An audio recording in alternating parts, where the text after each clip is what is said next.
So this Cheng Chen 2017 decided to list hallucinations based on one paper that didn't say them at all and another report that had two callers that said, I'm having hallucinations and I took Kratom.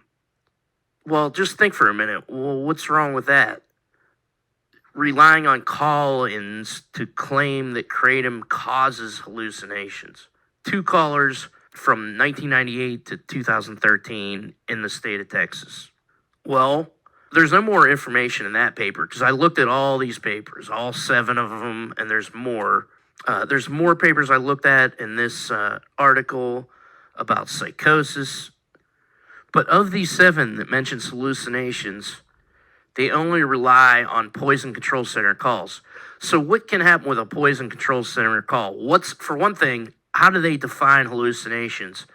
People have heard of the eye wobbles that some people get with Kratom. By the way, if you get them with low-dose Kratom, I don't think you should take Kratom. You get kind of like minor eye seizures. Well, what do you see in that? Your vision probably gets blurry. You call up and somebody might say, "Oh, I'm hallucinating."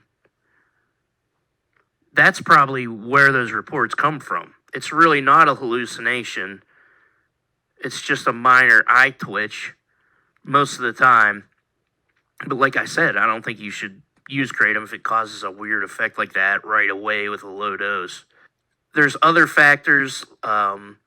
There might be co-ingestion of other illicit drugs. If somebody's tripping and they're saying, I took Kratom, this legal drug, and it's giving me these symptoms, and what can I do to stop these symptoms of hallucination? Maybe is there something I can take or something I can eat to stop that? And they want to hide the fact that they did an illegal drug like LSD or mushrooms. You don't know if the products were adulterated because none of these products are tested. All stuff that you should know before making a claim like Kratom causes hallucinations. And then there's 3 papers on this list of 7, this PubMed search for Kratom and hallucinations, that just lists hallucinations as one of the side effects without any sourcing. And let's name them. Barrio Puzzi, that's a Spanish paper, 2013.